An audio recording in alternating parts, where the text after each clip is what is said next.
wabarakatuh.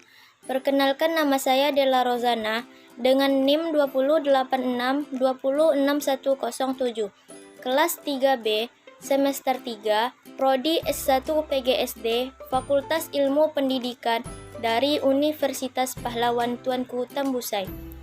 Video ini saya buat untuk memenuhi ujian tengah semester Pendidikan Lingkungan Sosial Budaya dan Teknologi yang biasanya disingkat dengan PLSBT dengan dosen pengampu Bapak Rusdial Marta MPD.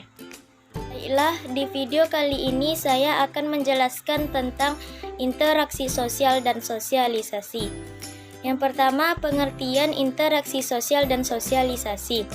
Interaksi sosial adalah hubungan timbal balik antara individu dengan individu, individu dengan kelompok, dan kelompok dengan kelompok. Melalui interaksi ini akan terjadi saling pengaruh-mempengaruhi yang disebut dengan timbal balik. Melalui interaksi timbal balik, individu saling berhubungan dan saling mempengaruhi dan masyarakat muncul. Jika individu-individu saling berhubungan dan saling mempengaruhi, maka terbentuklah suatu masyarakat. Menurut teori interaksi sosial, perilaku sosial masyarakat ditentukan oleh tekanan sosial yang dihadapi. Artinya, perilaku diciptakan salah satunya sebagai respon terhadap lingkungan sekitar, khususnya kelompok sosial. Cara manusia berinteraksi dalam masyarakat dapat menentukan perilaku manusia tersebut. Sedangkan sosialisasi adalah proses belajar atau penyesuaian yang berlangsung sepanjang hidup, secara terus-menerus dan sepanjang masyarakat itu masih ada. Dengan sosialisasi, manusia mampu membedakan mana yang boleh dan tidak boleh dilakukan. Yang kedua, syarat-syarat terjadinya interaksi sosial. Menurut Soerjano Soekanto, mengemukakan syarat terjadinya interaksi sosial itu ada dua, yaitu yang pertama, kontak sosial. Kontak sosial dapat berlangsung dalam tiga bentuk, yaitu antar orang perorangan, antara orang perorangan dengan suatu kelompok manusia dan sebaliknya, dan antara suatu kelompok manusia dengan kelompok manusia lainnya. Kontak sosial bisa bersifat positif atau negatif. Kontak sosial positif adalah kontak sosial yang mengarah pada kerjasama, sedangkan kontak sosial negatif adalah mengarah pada pertentangan atau bahkan sama sekali tidak menghasilkan kontak sosial. Kontak sosial juga dapat bersifat primer atau sekunder. Kontak primer terjadi bila yang mengadakan hubungan langsung bertemu dan berhadapan muka, sedangkan kontak sekunder memerlukan perantara. Yang kedua, komunikasi. Komunikasi adalah proses penyampaian informasi atau pesan, ide, dan gagasan dari satu pihak kepada pihak lain untuk saling mempengaruhi satu sama lain.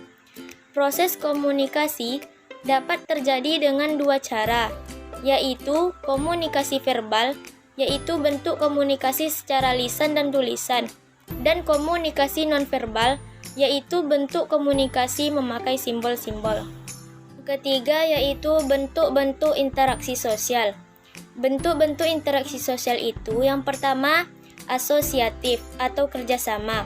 Terbagi kepada tiga, yang pertama yaitu kerjasama, yang kedua akomodasi atau meredakan pertentangan untuk menghindari gap atau jarak, dan yang ketiga yaitu akulturasi, yaitu percampuran dua budaya tanpa menghilangkan budaya yang lama. Yang kedua yaitu disosiatif atau perpecahan.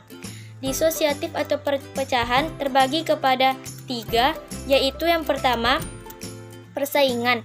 Persaingan dilakukan untuk memperoleh kemenangan atau hasil yang lebih tanpa benturan fisik. Yang kedua yaitu kontroversi, yaitu muncul di antara persaingan dan konflik. Rasa yang muncul adalah rasa tidak senang dan kebencian. Dan yang ketiga, konflik. Perbedaan paham dan kepentingan yang mendasar sehingga menimbulkan jarak di antara mereka yang berkonflik. Yang keempat yaitu ciri-ciri interaksi sosial. Ciri-ciri interaksi sosial ada 4. Yang pertama, melibatkan lebih dari satu orang. Yang kedua, adanya komunikasi antara pelaku dengan cara kontak sosial. Yang ketiga, maksud dan tujuan yang ditentukan jelas. Dan yang terakhir yaitu terdapat dimensi waktu atau masa lalu, masa kini, dan masa yang akan datang.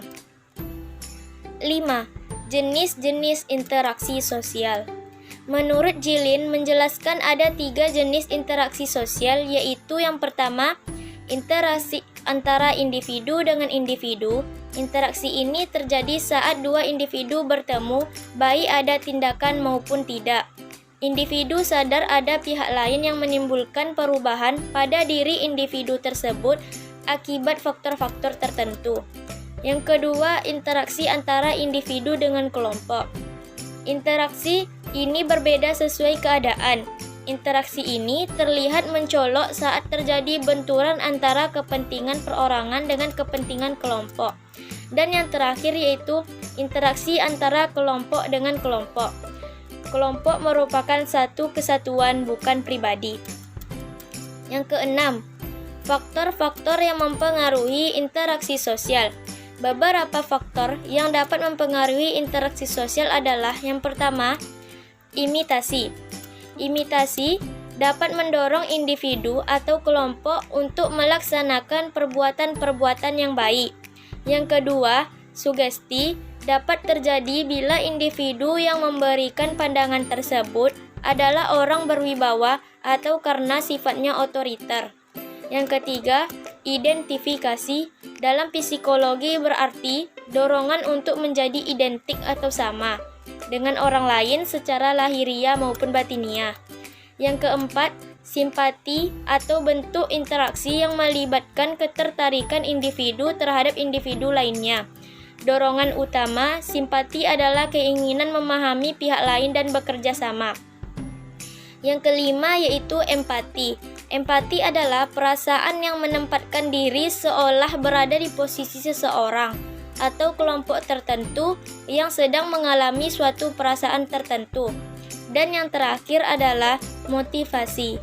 Motivasi adalah semangat atau dorongan yang diberikan kepada individu ke individu atau kelompok ke kelompok maupun antara individu dengan kelompok.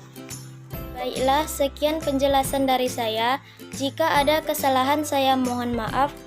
Semoga bermanfaat untuk kita semua. Assalamualaikum warahmatullahi wabarakatuh.